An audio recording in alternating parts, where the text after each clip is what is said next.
તમને ત્યાં જવું હોય તો સમય કરતાં થોડા જલ્દી ઘરેથી નીકળજો અને ટ્રેનમાં મુસાફરી કરતા હોય એમના માટે ખાસ. તો ચાલો મિત્રો, મહાદેવર ગાઈસ, તો આપ સૌનું સ્વાગત છે આપણા વધુ એક નવા વ્લોગમાં. સવારમાં મસ્ત રેડી થઈ ગયા છે આપણે ને હવે લાગી જાય આપણને ભૂખ. તો સૌથી પહેલાં આપણે નાસ્તો કરીશું આજે મિત્રો. ચાલો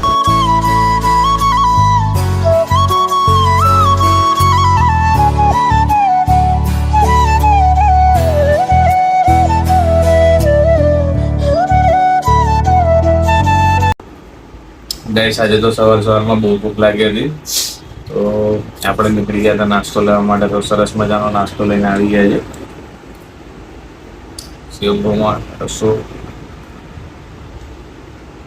સોલિડ મસ્તી છે, પાપડ પાપડી ઘરની તળેલી છે. ચાલો મિત્રો નાસ્તો કરીએ. નાસ્તો કરીને સરસ બેઠા હતા મિત્રોને અચાનક ફોન આવ્યો એટલે આપણે બહાર જવાનું થાય છે કામથી થોડું બહાર જવાનું.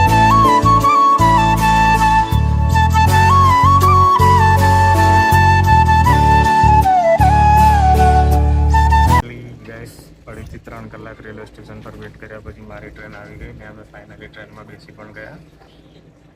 હવે ટ્રેનમાં બેસીને હવે મારે કામથી સુરત જવા નીકળ્યા છે. તો જે લોકો રોજ ટ્રેનમાં મુસાફરી કરતા એ લોકોને જણાવું કે મધ્ય ગુજરાતથી દક્ષિણ ગુજરાત તરફ જેટલી પણ ટ્રેનો જાય છે તમામ ટ્રેનોના શેડ્યુલ ખોવાઈ ગયા છે. બધી ટ્રેનો 2.5થી 3 કલાક લેટ છે. અને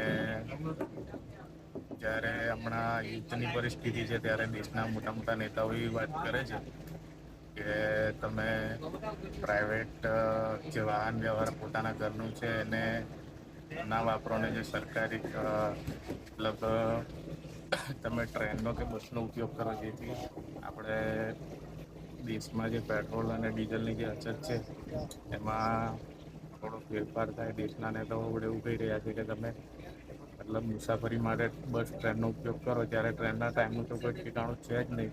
તો આપણે આમાં કેવું છે કે સામાન્ય માણસ બધી રીતે ત્યારે હેરાન થઈ રહ્યો છે. નાખવાને પેટ્રોલ ડીઝલ પૂરતું મળી રહ્યું છે અને બીજી બાજુ તમે જોવા જાઓ તો ટ્રેનો પણ આવી રીતે 2.5-3 કલાક લેટ. તો સામાન્ય માણસ હોય તો શું કરે, શું ક્યાં જાય અત્યારે? તો મારે આપ સૌને એટલું જ જણાવવાનું કે જો મિત્રો તમારે દક્ષિણ ગુજરાત તરફ મધ્ય ગુજરાતથી ગમે ત્યારે ગમે ત્યાં જવું હોય તો સમય કરતાં થોડા જલ્દી ઘરેથી નીકળજો અને ટ્રેનમાં મુસાફરી કરતા હોય એમના માટે ખાસ. તો ચાલો મિત્રો પહોંચીએ એક વખત. તો ફાઇનલી મિત્રો આપણે સુરત પહોંચી ગયા છે. હવે જે કામ છે ફટાફટ પતાવીએ, પછી આજે ને આજે જ વડોદરા નીકળવાનું છે. હું સુરતની એક ઝલક બતાવું.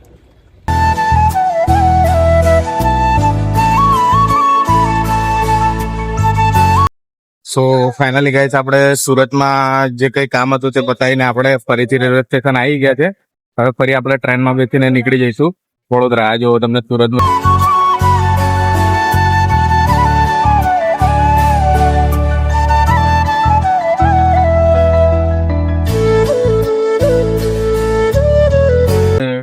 સુરત થી વડોદરામાં નીકળી ગયા છે. આપણે ફાઇનલી ટ્રેન પડી ગઈ છે. હવે આપણે વડોદરા લોકલ ટ્રેન છે એટલે 10-10:30 ની આજુબાજુ વડોદરા પહોંચ્યું. તો હવે વડોદરા પહોંચીને બીજી આગળની વાત. લોકલ ટ્રેન નો સફર હજુ ચાલુ છે. બહુ જ કંટાળી ગયા છે પણ હવે અત્યારે તો વડોદરા સુધી લોકલ ટ્રેનમાં જ જવું પડશે.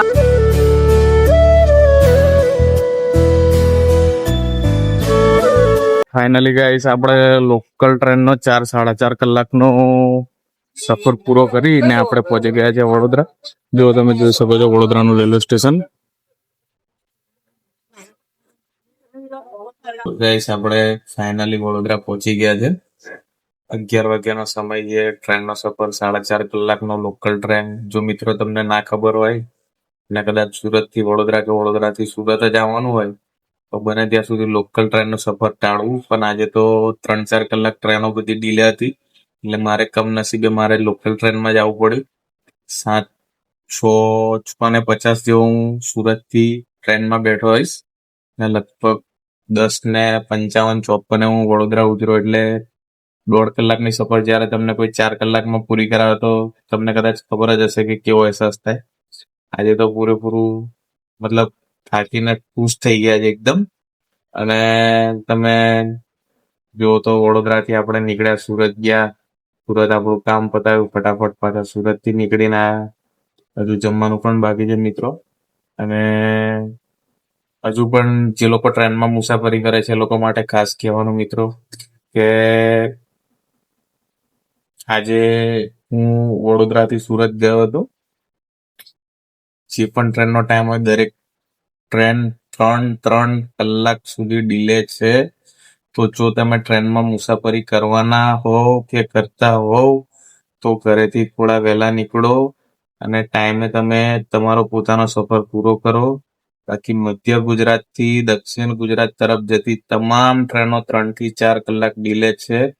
તો મિત્રો તમને ખાસ જણાવવાનું, અત્યારે સરકાર તમને એવું ધ્યાન દોરી રહી છે, યુદ્ધની સ્થિતિ વચ્ચે આપણે પેટ્રોલ ડીઝલની અછતની પરિસ્થિતિને નિયંત્રણમાં લાવવા કે તમે ટ્રેનનો કે બસનો ઉપયોગ કરવાનો. નો ડાઉટ આપણે સરકારને સપોર્ટ કરવાનો.